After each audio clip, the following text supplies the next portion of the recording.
जय श्री कृष्णा। श्रीमद् भागवत महापुराण की जय। इससे पहले के अध्यायों में आपने सुना था कि किस प्रकार वामन भगवान राजा बलि के यहाँ गए थे और राजा बलि ने उनसे जो कुछ कहा उसके बारे में तो आप पहले सुन ही चुके हैं। आज सुनिए कि जब श्री सुखदेव जी ने बताया कि राजा बलि के ये वचन धर्म भाव से भरे और बड़े मधुर थे, तब उन्हें सुनकर भगवान वामन ने बड़ी ही प्रसन्नता से उनका अभिनंदन किया और कहने लगे, राजन, आपने जो कुछ कहा वह आपकी कुल परंपरा के अनुरूप धर्म भाव से परिपूर्ण, यश को बढ़ाने वाला और अत्यंत मधुर है। क्यों ना हो, परलोक हितकारी धर्म के संबंध में आप भृगुपुत्र शुक्राचार्य को परम प्रमाण जो मानते हैं, साथ ही अपने कुलवृद्ध पितामह परम शांत प्रहलाद जी की आज्ञा भी तो आप वैसे ही मानते हैं। आपकी वंश परंपरा में कोई धैर्यहीन या कृपण अर्थात कंजूस पुरुष कभी हुआ ही नहीं। ऐसा भी कोई नहीं हुआ जिसने ब्राह्मण को कभी दान न दिया हो, अथवा जो एक बार किसी को कुछ देने की प्रतिज्ञा करके बाद में मुकर गया हो। दान के अवसर पर याचकों की याचना सुनकर और युद्ध के अवसर पर शत्रु के ललकारने पर उनकी ओर से मुंह मोड़ लेने वाला कायर आपके वंश में कभी कोई नहीं हुआ। क्यों ना हो, आपकी कुल परंपरा में प्रहलाद अपने निर्मल यश से वैसे ही शोभायमान होते हैं जैसे आकाश में चंद्रमा। आपके कुल में ही हिरण्याक्ष जैसे वीर का जन्म हुआ था। वह वीर जब हाथ में गदा लेकर अकेला ही दिग्विजय के लिए निकला, तब सारी पृथ्वी में घूमने पर भी उसे अपनी जोड़ का कोई वीर नहीं मिला। जब विष्णु भगवान जल में से पृथ्वी का उद्धार कर रहे थे, तब वह उनके सामने आया और बड़ी कठिनाई से उन्होंने उस पर विजय प्राप्त की। परंतु उसके बाद भी उन्हें बार बार हिरण्याक्ष की शक्ति और बल का ध्यान हो आया करता था और उसे जीत लेने पर भी वे अपने को विजयी नहीं समझते थे।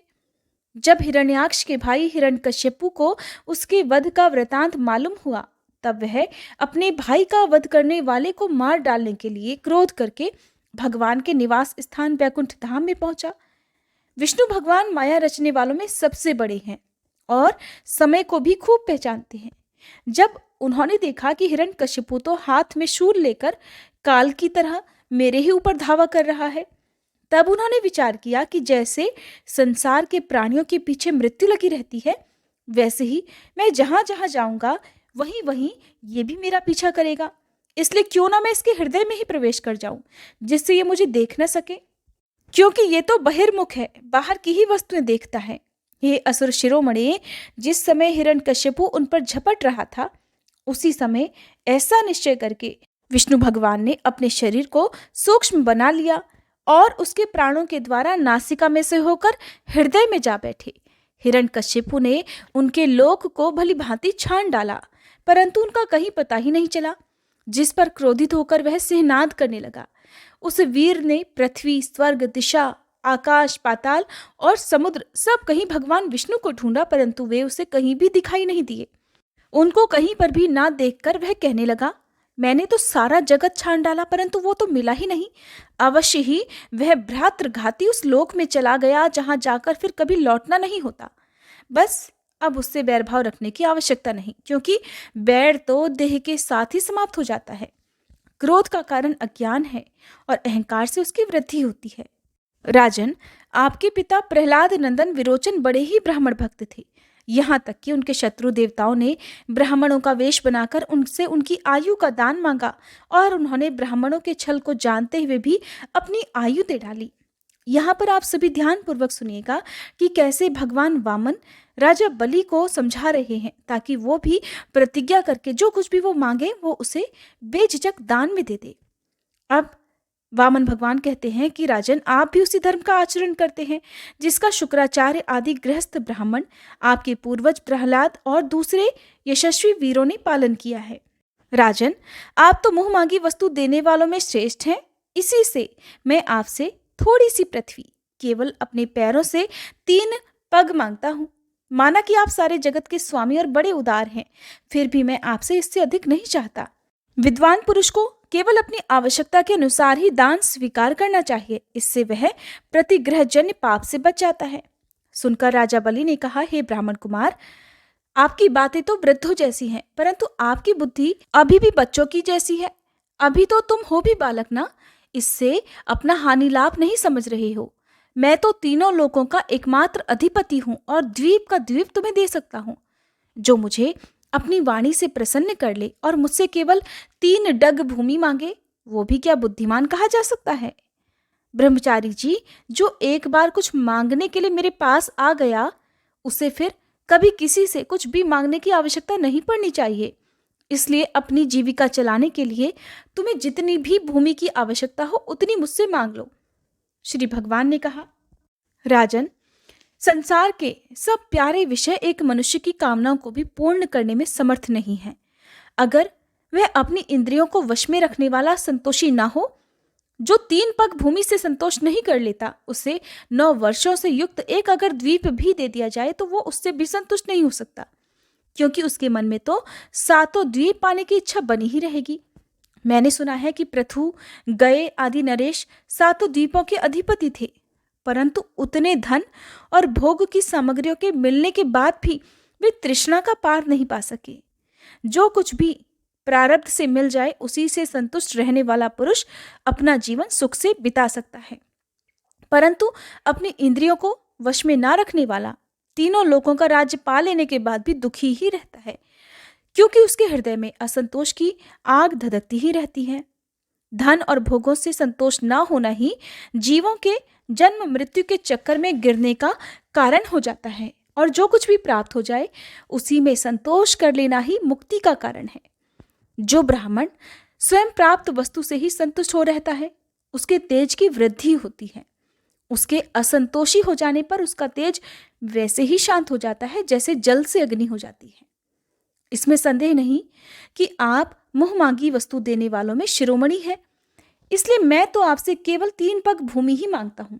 बस इतने से ही मेरा काम बन जाएगा। धन तो उतना ही इकट्ठा करना चाहिए जितने की आवश्यकता हो।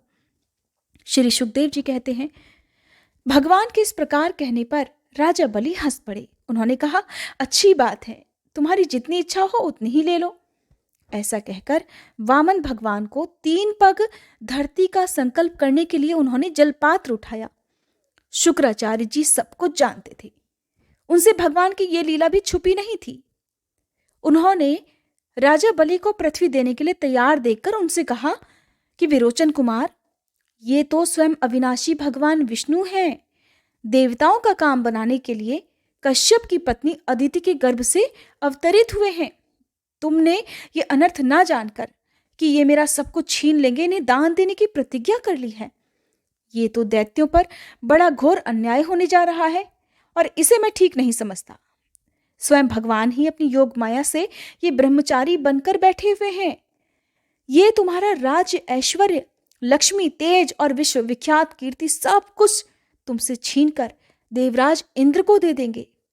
ये विश्वरूप हैं, 3 पग में तो ये सारे लोगों को नाप डालेंगे। अरे मूर्ख, जब तुम अपना सर्वस्व ही विष्णु को दे डालोगे तो तुम्हारा जीवन भला कैसे निर्वाह हो सकेगा? ये विश्वव्यापक भगवान 1 पग में पृथ्वी और दूसरे पग में स्वर्ग को नाप लेंगे। इनके विशाल शरीर से आकाश भर जाएगा, तब इनका तीसरा पग कहाँ जाएगा? तुम उसे पूरा नहीं कर सकोगे। ऐसी दशा में मैं तो समझता हूं कि प्रतिज्ञा करके पूरा न कर पाने के कारण तो तुम्हें नरक में ही जाना पड़ेगा, क्योंकि तुम अपनी की हुई प्रतिज्ञा को पूर्ण करने में सर्वथा असमर्थ होगे। विद्वान पुरुष उस दान की प्रशंसा कभी नहीं करते जिसके बाद जीवन निर्वाह के लिए कुछ बचे ही ना। जिसका जीवन निर्वाह ठीक ठीक चलता है वही संसार में दान, यज्ञ, तप और परोपकार के कर्म कर सकता है। जो मनुष्य अपने धन को 5 भागों में बांट देता है, ये कौन कौन से 5 भाग हैं सुनिए। कुछ धर्म के लिए, कुछ यश के लिए, कुछ धन की अभिवृद्धि के लिए, कुछ अपने भोग के लिए और कुछ अपने स्वजनों के लिए, वही इस लोक और परलोक दोनों में ही सुख पाता है। हे असुर शिरोमणे, अगर तुम्हें अपनी प्रतिज्ञा टूट जाने की चिंता हो तो मैं इस विषय में तुम्हें कुछ ऋग्वेद की श्रुतियों का अर्थ समझाता हूं।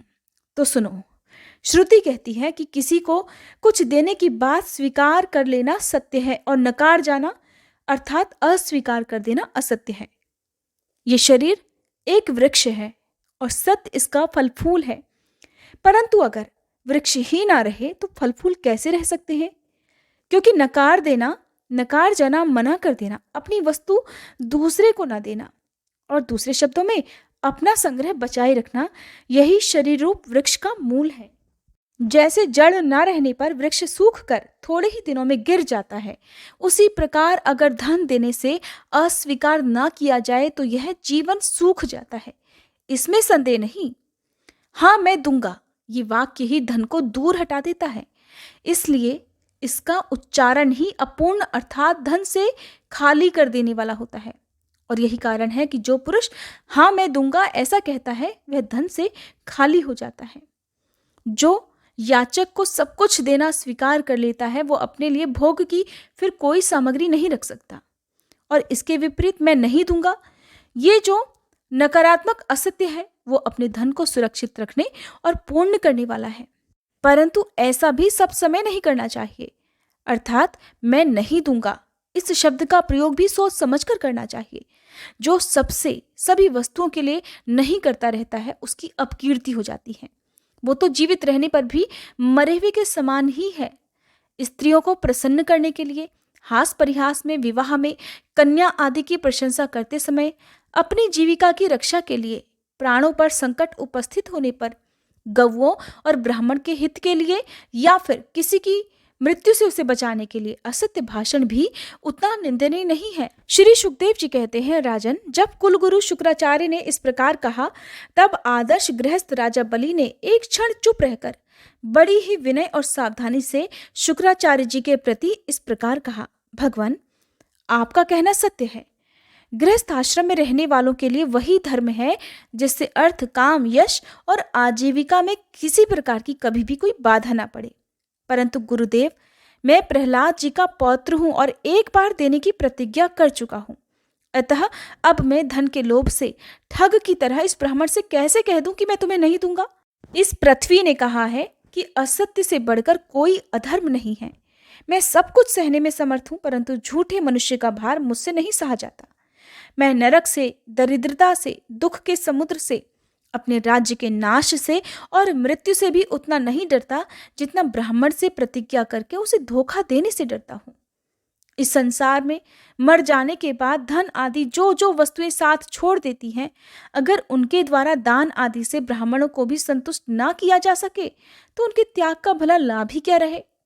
दधीची, शिवी आदि महापुरुषों ने अपने परम प्रिय तुस्त्यज प्राणों का दान करके भी प्राणियों की भलाई ही की है। फिर पृथ्वी आदि वस्तुओं को देने में सोच विचार करने की भला क्या आवश्यकता है। हे ब्राह्मण, पहले युग में बड़े बड़े दैत्य राजाओं ने इस पृथ्वी का उपभोग किया है। पृथ्वी में उनका सामना करने वाला कोई नहीं था।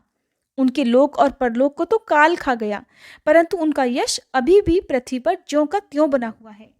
गुरुदेव, संसार में ऐसे लोग बहुत हैं जो युद्ध में पीठ ना दिखाकर अपने प्राणों की बलि तो चढ़ा देते हैं, परंतु ऐसे लोग बहुत कम हैं, दुर्लभ हैं, जो सत्पात्र के प्राप्त होने पर श्रद्धा के साथ धन का दान करें।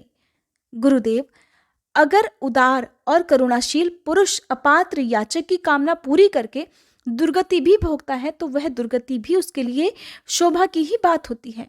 फिर आप जैसे ब्राह्मणवेत्ता पुरुष को दान करने से दुख प्राप्त हो तो उसके लिए तो कहना ही क्या है। इसलिए मैं इस ब्रह्मचारी की इच्छा अवश्य ही पूर्ण करूंगा। महर्षि, वेद विधि के जानने वाले आप लोग बड़े आदर से यज्ञ यज्ञादि के द्वारा जिनकी आराधना करते हैं, वे वरदानी विष्णु ही अगर इस रूप में हो या फिर कोई दूसरा ही क्यों ना हो, मैं उनकी इच्छा के अनुसार उन्हें पृथ्वी का दान अवश्य करूंगा। अगर मेरे अपराध न करने पर भी ये मुझे अधर्म से बांध लेंगे तब भी मैं इनका अनिष्ट नहीं चाहूंगा, क्योंकि मेरे शत्रु होने पर भी इन्होंने भयभीत होकर ब्राह्मण का शरीर धारण किया है। और अगर ये पवित्र कीर्ति भगवान विष्णु ही हैं तो अपना यश नहीं खोना चाहेंगे, अर्थात अपनी मांगी हुई वस्तु लेकर ही रहेंगे। मुझे युद्ध में मारकर भी ये पृथ्वी छीन सकते हैं, और अगर कदाचित ये कोई दूसरे ही हैं तो मेरे बाणों की चोट से सदा के लिए रणभूमि में सो जाएंगे। श्री सुखदेव जी कहते हैं, जब शुक्राचार्य जी ने देखा कि मेरा यह शिष्य गुरु के प्रति अश्रद्धालु है और मेरी आज्ञा का उल्लंघन कर रहा है, मेरी बात नहीं मान रहा, तब दैव की प्रेरणा से उन्होंने राजा बलि को श्राप दे दिया। यद्यपि वे सत्य प्रतिज्ञ और उदार होने के कारण शाप के पात्र तो बिल्कुल भी नहीं थे, फिर भी शुक्राचार्य जी ने कहा, मूर्ख, तू है तो अज्ञानी, परंतु अपने आप को बहुत बड़ा पंडित मानता है। तू मेरी उपेक्षा करके गर्व कर रहा है। तूने मेरी आज्ञा का उल्लंघन किया है। इसलिए शीघ्र ही तू अपनी लक्ष्मी खो बैठेगा। राजा बलि बड़े महात्मा थे। अपने गुरुदेव के श्राप देने पर भी वे सत्य से नहीं डिगे। उन्होंने अपना संकल्प नहीं तोड़ा, बल्कि उन्होंने वामन भगवान की विधि पूर्वक पूजा की और हाथ में जल लेकर 3 पग भूमि का संकल्प कर डाला। उसी समय राजा बलि की पत्नी विंध्यावली, जो मोतियों के गहनों से सुसज्जित थी, वहां आई।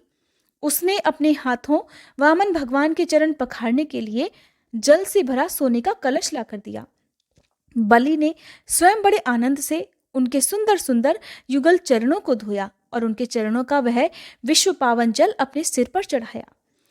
उस समय आकाश में स्थित देवता, गंधर्व, विद्याधर, सिद्ध, चारण सभी लोग राजा बलि के इस अलौकिक कार्य और सरलता की प्रशंसा करते हुए बड़े आनंद से उनके ऊपर दिव्य पुष्पों की वर्षा करने लगे।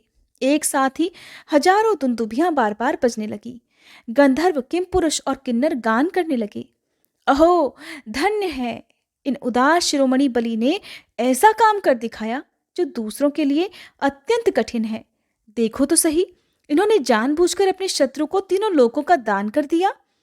ठीक उसी समय एक बड़ी अद्भुत घटना घट गई। अनंत भगवान का वह त्रिगुणात्मक वामन रूप बढ़ने लगा। वह यहां तक बढ़ा कि पृथ्वी, आकाश, दिशाएं, स्वर्ग, पाताल, समुद्र, पशु, पक्षी, मनुष्य, देवता और ऋषि सब के सब उसी में समा गए।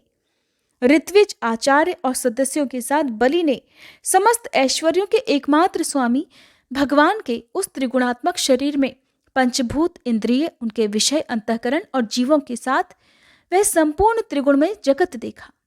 राजा बलि ने विश्वरूप भगवान के चरणातल में रसातल, चरणों में पृथ्वी, पिंडलियों में पर्वत, घुटनों में पक्षी और जांघों में मरुतगण को देखा।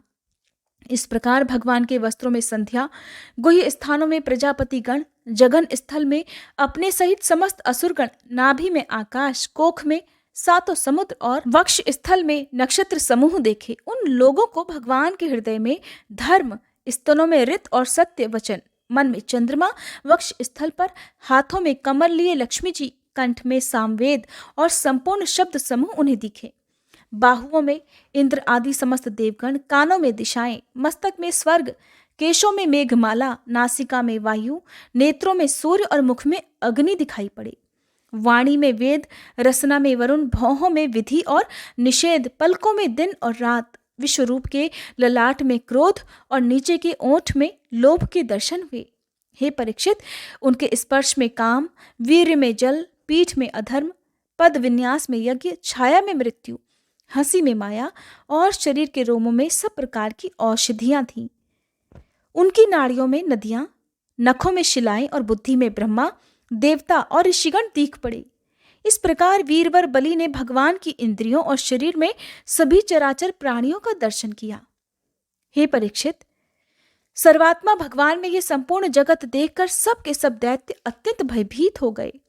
उसी समय भगवान के पास असह्य तेज वाला सुदर्शन चक्र, गरजते हुए मेघ के समान भयंकर टंकार करने वाला शांग धनुष, बादल की तरह गंभीर शब्द करने वाला 5 जन्य शंख, विष्णु भगवान की अत्यंत वेगवती कौमोद की गदा, 100 चंद्राकार चिन्हों वाली ढाल और विद्याधर नाम की तलवार, अक्षय बाणों से भरे 2 तरकस और लोकपालों के सहित भगवान के सुनंद आदि पार्षदगण सेवा करने के लिए उपस्थित हो गए।